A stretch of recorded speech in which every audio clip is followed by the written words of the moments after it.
நாடாளுமன்ற தேர்தல் சூறாவளி சுற்றுப்பயணத்தை மார்ச் 24ஆம் தேதி தொடங்குகிறார் அதிமுக பொதுச் செயலாளர் எடப்பாடி கே பழனிசாமி. முதற்கட்ட சுற்றுப்பயணத்தை திருச்சியில் தொடங்குகிறார்.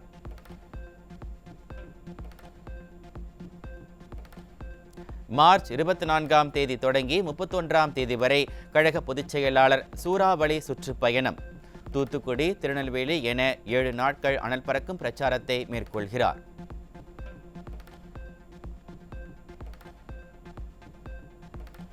நாடாளுமன்ற தேர்தலுக்காக தயாரிக்கப்பட்ட தேர்தல் அறிக்கை கழக பொதுச் செயலாளரிடம் சமர்ப்பிப்பு. கழக தேர்தல் அறிக்கை குழுவினர் பொதுச் செயலாளரை சந்தித்து வழங்கினர். அதிமுக கொடி சின்னம் பயன்படுத்த பன்னீருக்கு நிரந்தர தடை. பன்னீருக்கு விதிக்கப்பட்ட இடைக்கால தடையை நிரந்தரமாக்கி சென்னை உயர்நீதிமன்றம் தீர்ப்பு.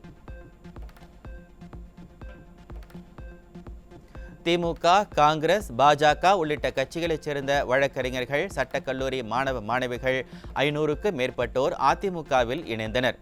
பொதுச் செயலாளர் எடப்பாடி கே பழனிசாமி முன்னிலையில் மாற்றுக் கட்சியினர் கழகத்தில் இணைந்தனர்.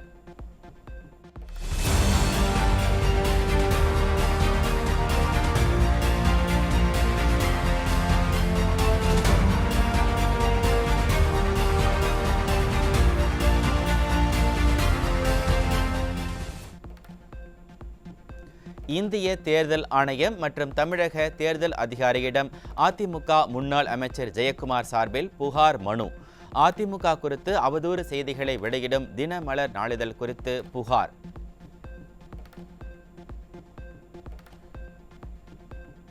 சர்வதேச போதைப்பொருள் கடத்தல் குற்றவாளி ஜாஃபர் சாதிக்கிடம் 10 மணி நேரத்திற்கு மேலாக கிடுக்கிப்பிடி விசாரணை. போதைப்பொருள் கடத்தலில் தொடர்புடையவர்கள், பின்னணியில் உள்ளவர்கள் குறித்து அதிகாரிகள் துருவி கேள்வி.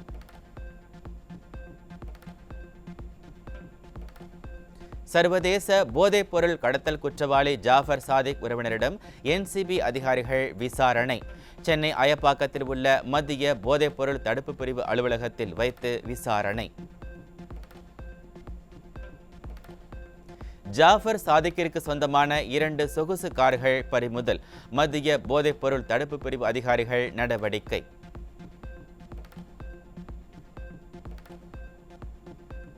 ஜாஃபர் சாதிக்கின் காவல் இன்றுடன் நிறைவடைகிறது. விசாரணைக்கு பிறகு சென்னையிலிருந்து டெல்லி அழைத்துச் சென்ற என்சிபி அதிகாரிகள்.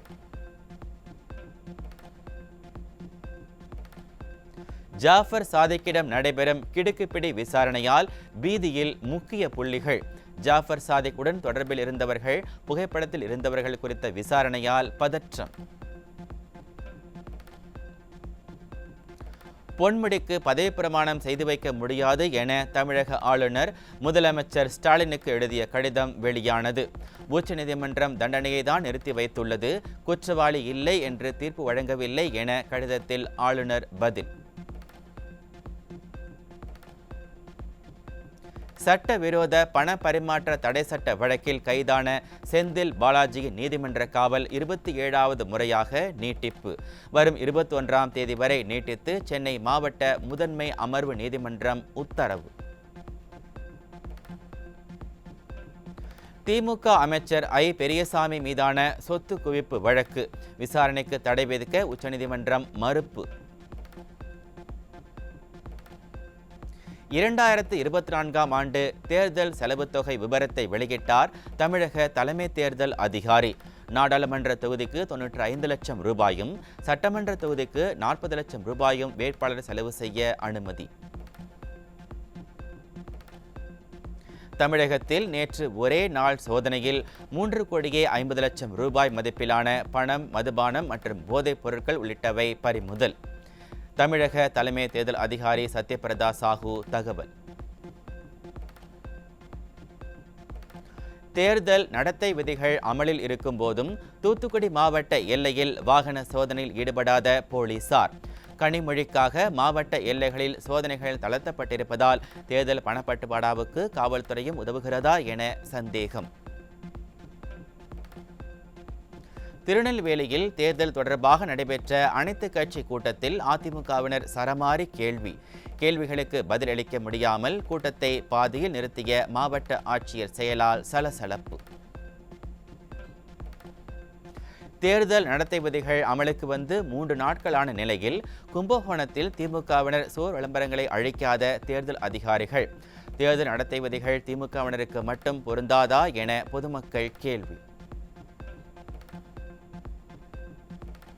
நீலகிரி மாவட்டம் சேரம்பாடி சுற்று வட்டாரத்தில் 3 ஆண்டுகளாக எந்தவித அடிப்படை வசதிகளையும் செய்து தராத விடியா திமுக அரசு. தேர்தலை புறக்கணிக்கப் போவதாக கருப்பு கொடி ஏந்தி பொதுமக்கள் ஆர்ப்பாட்டத்தில் ஈடுபட்டதால் பரபரப்பு. தென்காசியில் தேர்தல் விதிமுறைகளை மீறி முன் தேதியிட்டு மனை பிரிவுகளுக்கு அங்கீகாரம் அளித்த நகராட்சி திமுக சேர்மன். நகராட்சி திமுக சேர்மனை கண்டித்து நகர் முழுவதும் ஒட்டப்பட்ட சுவரொட்டிகளால் பரபரப்பு. செங்கல்பட்டு மாவட்டம் வண்டலூரில் திமுக நிர்வாகி கொடூரமாக கொல்லப்பட்ட வழக்கில் திமுக பெண் ஊராட்சி மன்ற தலைவர் கைது. திமுக நிர்வாகிகளே சட்டம் ஒழுங்கு சீர்குலைய முற்றிலும் காரணம் என பொதுமக்கள் குற்றச்சாட்டு. விழுப்புரத்தில் விபத்து நிகழ்ந்த இடத்தில் போடப்பட்டிருந்த சாலை தடுப்புகளை மீறி சென்ற திமுக எம்எல்ஏ வசந்தம் கார்த்திகேயனின் கார். தனது காரை மறித்ததால் விபத்து மீட்பு பணியில் ஈடுபட்டிருந்த போலீசாரை திமுக எம்எல்ஏ மிரட்டிய செயலால் பொதுமக்கள் முகம் சொலிப்பு.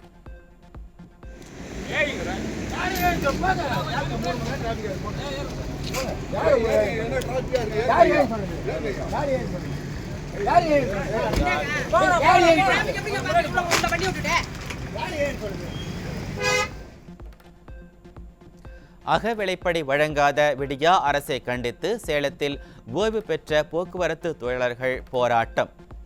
வாக்காளர் அட்டையை அரசிடம் ஒப்படைத்து நாடாளுமன்ற தேர்தலை புறக்கணிக்கப் போவதாக அறிவிப்பு. எங்களுக்கு கொடுக்காம நிறுத்திட்டாங்க. நாங்களும் ஹைகோர்ட்டுக்கு கேஸ் போட்டோம். ஹைகோர்ட்லேயும் கொடுக்க சொல்லிட்டாங்க. அதை உச்சநீதிமன்றத்திலையும் போட்டோம். அவங்களும் கொடுக்க சொல்லிட்டாங்க. ஆனால் அரசாங்கம் எங்களுக்கு கொடுக்காம எங்களை பழிவாங்குது. அதனால் எங்களுக்கு அந்த டிஏவை கொடுக்கும்படி எங்களுக்கு அவங்க கொடுத்தா தான் நாங்கள் ஓட்டு போடுவோம். இல்லைன்னா நாங்கள் ஓட்டு போடுறதை நிறுத்திடுவோம். நாங்கள் ஓட்டு போடுறதை புறக்கணிக்கிறோம்.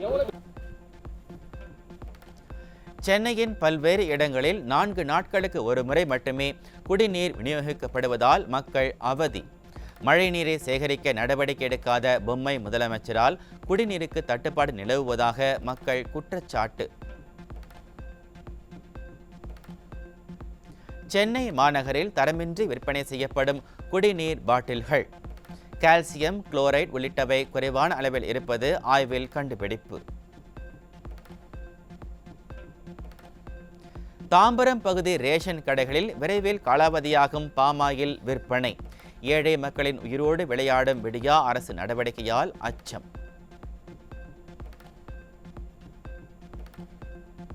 புதுக்கோட்டை மாவட்டம் அறந்தாங்கியில் போதை மாத்திரைகளை விற்பனை செய்த 4 பேர் கைது.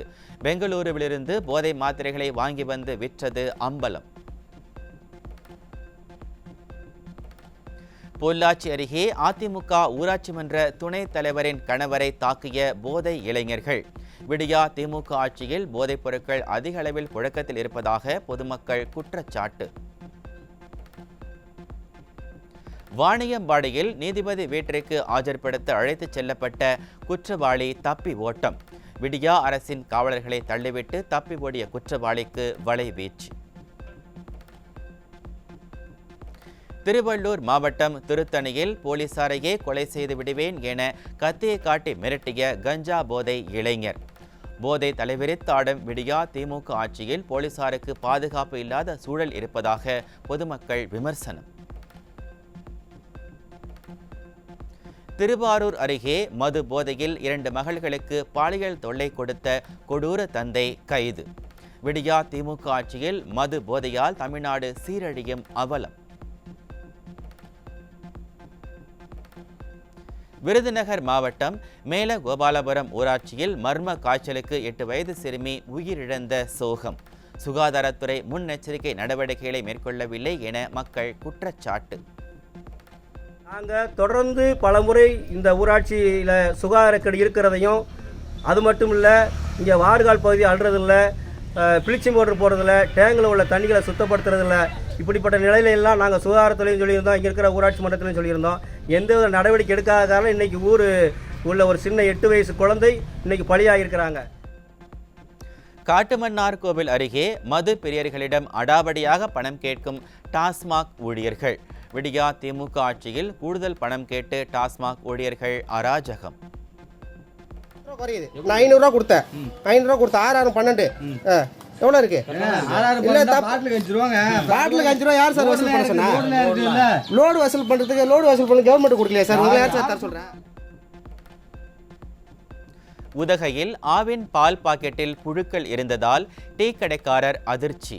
இதுதான் ஆவின் நிறுவனத்தின் நான்வெஜ் பாலா என பொதுமக்கள் விமர்சனம்.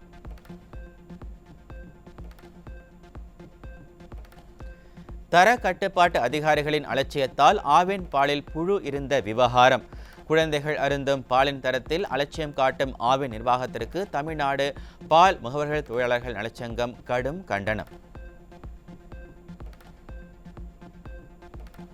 சென்னை தாம்பரத்தைச் சேர்ந்த பெண்ணிடம் 4 லட்சம் ரூபாய் கடன் தருவதாக கூறி மோசடி. தனியார் நிதி நிறுவன அலுவலகத்தை முற்றுகையிட்டு வாக்குவாதத்தில் ஈடுபட்ட பெண்ணின் செயலால் பரபரப்பு. கன்னியாகுமரி மாவட்டம் நாகர்கோவில் அருகே ஏடிஎம் மையத்தின் கதவை திருடிச் சென்ற நபர் கைது. விடியா திமுக ஆட்சியில் ஏடிஎம் மையத்தின் கதவு கூட பாதுகாப்பு இல்லை என பொதுமக்கள் விமர்சனம். பழனியில் பங்குனி உத்திர திருவிழா கொடியேற்றத்துடன் கோலாகலமாக தொடங்கியது. கொடியேற்றத்தில் ஏராளமான பக்தர்கள் கலந்து கொண்டு சுவாமி தரிசனம் செய்தனர்.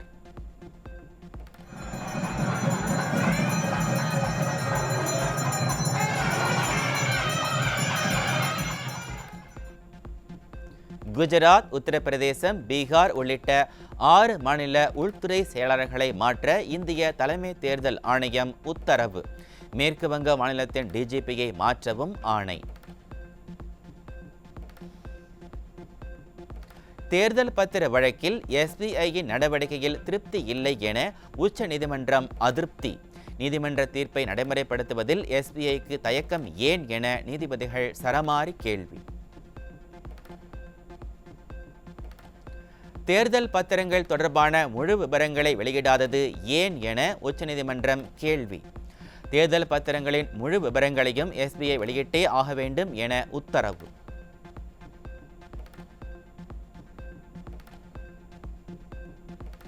தேர்தல் பத்திரங்கள் வாங்கப்பட்ட தேதி, பெயர், சீரியல் எண்கள் உள்ளிட்ட அனைத்து தரவுகளையும் வெளியிட வேண்டும்.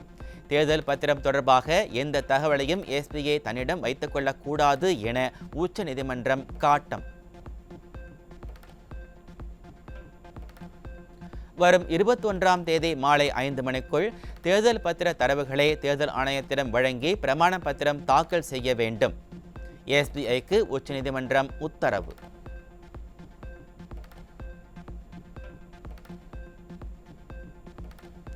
தேர்தல் பத்திர தரவுகளை இணையதளத்தில் வெளியிட வேண்டும்.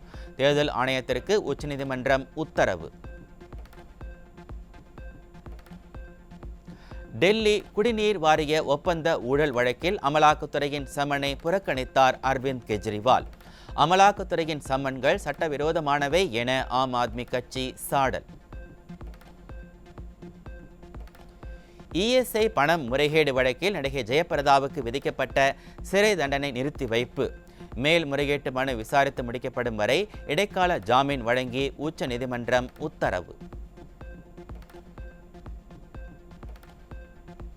பேரனுக்கு 240 கோடி ரூபாய் மதிப்பிலான பங்குகளை பரிசாக வழங்கிய இன்ஃபோசிஸ் நிறுவனர் நாராயணமூர்த்தி.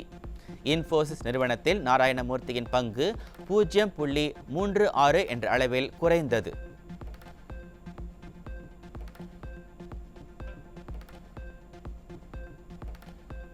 டெல்லி அருகே நொய்டாவில் உள்ள பண்ணை வீட்டில் நடைபெற்ற போதை விருந்தில் பாம்புகளை பயன்படுத்திய விவகாரம். குற்றத்தை ஒப்புக்கொண்ட பிரபல யூடியூபர் எல்விஷ் யாதவ் கைது. தென்கொரியாவின் கூட்டு பயிற்சிக்கு எதிர்ப்பு தெரிவித்து கடலில் தொடர் ஏவுகணை சோதனையை நடத்திய வடகொரியா. வடகொரியா சோதனையால் கொரிய தீபகற்ப பகுதியில் பதற்றம்.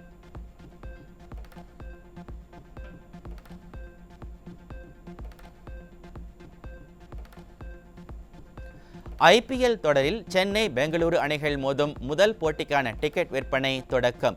டிக்கெட் விற்பனைக்கான இணையதளம் முடங்கியதால் ரசிகர்கள் அதிருப்தி.